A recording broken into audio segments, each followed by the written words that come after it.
ભુજમાં આધ્યાત્મિકતાનો અનોખો માહોલ જોવા મળ્યો છે। શહેરના સંસ્કારનગર વિસ્તારમાં આવેલા પવિત્ર અને સુપ્રસિદ્ધ પડદાપીઠ હનુમાન મંદિરના વિશાળ પ્રાંગણમાં સનાતન ધર્મની ભવ્ય પરંપરાને ઉજાગર કરતો કાર્યક્રમ યોજાયો હતો।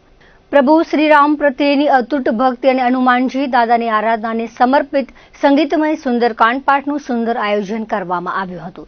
શ્રદ્ધા અને ભક્તિ રસથી છલકાતા દિવ્ય આધ્યાત્મિક મહોત્સવમાં ભુજ શહેર તેમજ આસપાસના વિસ્તારોમાંથી ખૂબ જ મોટી સંખ્યામાં ભાઈ ભક્તો અને શ્રદ્ધાળુઓએ ઉત્સાહભેર ઉપસ્થિત રહ્યા હતા।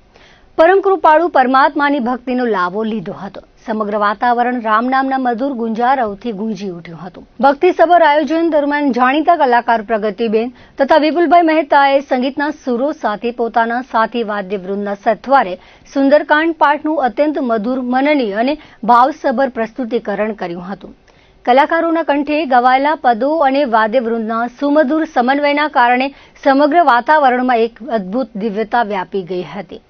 ઉપસ્થિત તમામ શ્રોતાઓ તથા ભક્તજનો મંત્રમુગ્ધ થઈને ભક્તિભાવમાં સંપૂર્ણપણે લીન થઈ ગયા હતા। મંદિરમાં સતત ગુંજતા રામાયણના પાવન શ્લોકો, મંત્રોચ્ચાર અને સંગીતમય પાઠના સુર તાલના કારણે સમગ્ર મંદિર પરિસર સકારાત્મક અને આધ્યાત્મિક ઉર્જાથી સભર બની ગયું હતું, જેણે ત્યાં હાજર રહેલા દરેક શ્રદ્ધાળુના હૃદયને સ્પર્શી લીધું હતું। આ પ્રસંગે ડોક્ટર ઋષિ જોશીએ ઉપસ્થિત ધર્મપ્રેમી જનતાને સંબોધતા એક મહત્વપૂર્ણ જાહેરાત કરી હતી। તેમણે જણાવ્યું હતું કે ભારતીય સંસ્કૃતિના મૂલ્યો જળવાઈ રહે અને આવનારી પેઢીમાં સંસ્કારોનું સિંચન થાય તે હેતુથી આગામી સમયમાં ભુજ શહેરના વિવિધ હનુમાનજી મંદિરોમાં દર વૈકલ્પિક શનિવારે નિયમિત ધોરણે આવા સંગીતમય સુંદરકાંડ પાઠનું વિશેષ આયોજન કરવામાં આવશે। કાર્ય પાછળનો મુખ્ય ઉદ્દેશ્ય સમાજમાં સનાતન ધર્મની ભવ્ય પરંપરાઓ જીવંત રાખવાનો અને લોકોના હૃદયમાં પ્રભુ શ્રી રામ પ્રત્યેની ભક્તિના ભાવને વધુ દ્રઢ અને મજબૂત બનાવવાનો છે। સુંદરકાંડના દિવ્ય આયોજનને લઈને સ્થાનિક ભક્તોમાં ભારે ઉત્સાહ અને હર્ષની લાગણી જોવા મળી હતી। કાર્યક્રમના અંતે એકત્રિત થયેલા તમામ ભાવિકોએ આવી ઉમદા ધાર્મિક પ્રવૃત્તિઓની સરાહના કરી હતી। સમાજમાં આધ્યાત્મિક ચેતના જગાવતા આવા દિવ્ય કાર્યક્રમો ભવિષ્યમાં પણ સતત યોજાતા રહે તેવી તીવ્ર સંવેદના અને પરમ ભાવના વ્યક્ત કરી હતી। એક સનાતની તરીકે આ જે સુંદરકાંડની બીજો મણકો આજે ભુજ મધ્યે શરૂ થયો છે અને પ્રગતિબેન અને વિપુલભાઈના સહયોગથી આ એક સંગીતમય સુંદરકાંડ ભુજના વિવિધ મંદિરોમાં કરવાનો એક એવું અનુષ્ઠાન છે કે સર્વજનહિતાય સર્વભૂત હિતાય, લોકોને આ સુખ સમૃદ્ધિ અને શાંતિ માટે હનુમાનજી દાદાના નિશ્રામાં હનુમાનજીના અલગ અલગ મંદિરોમાં જઈ અને સુંદરકાંડના સંગીતમય સુંદરકાંડના પાઠ કરવા એ માટેનો બીજો કોઈ ધ્યેય નથી। કૈવલ અને કેવલ સનાતન ધર્મ અને હનુમાનજી મહારાજની ભક્તિનો ઉદ્દેશ્ય છે કે સર્વજનનું ભલું થાય। અને આ મણકામાં હું ભુજવાસીઓને બધાને જોડાવા માટે નમ્ર નિવેદન કરું છું।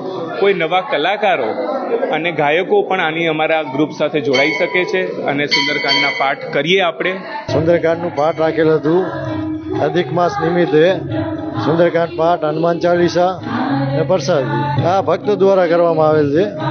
જે હરિભક્તો આમ થાય એમને પ્રેરણા થાય કે આપણે કરવું છે એટલે આપણે કોઈને ના નથી કરતા અને હરિભક્તોનો સાથ સહકાર આપણે પૂરો મળી રહેલ છે। આ રાજાશાહી વખતનું મંદિર જૂનું છે, પડદાપીઠ હનુમાન મંદિર, જે રાજા મહારાજા બધે અહીંયા પૂજા પાઠ કરતા ને આવતા અહીંયા ત્યારથી ચાલુ જ છે। સુંદરકાંડના પાઠ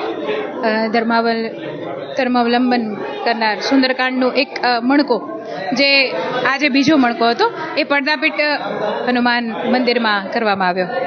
આપણો સત્ય સનાતન ધર્મ અને એના મૂળ અને આપણા ધર્મનો પ્રચાર પ્રસાર એના મૂળ રૂપ સુધી અને ખાસ કરીને દર શનિવારે હનુમાન દાદાના પાવન સાનિધ્યમાં આ સુંદરકાંડ કે જેને કલ્પવૃક્ષ સમાન કહેવામાં આવે અને રામાયણનો જે ગ્રંથ છે એમાં આ સુંદરકાંડના પાઠનું ખૂબ મહત્વ છે।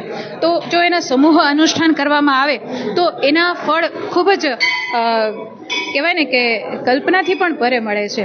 તો અત્યારે ખાસ કરીને આમ તો વૈશ્વિક શાંતિ માટે આપણે ગણી શકીએ કે આખા જગતનું સર્વ જગતનું કલ્યાણ થાય, તો એ માટે આ અનુષ્ઠાન આદર્યા છે અને સર્વે ભવંતુ સુખીના માટે પણ કહી શકાય।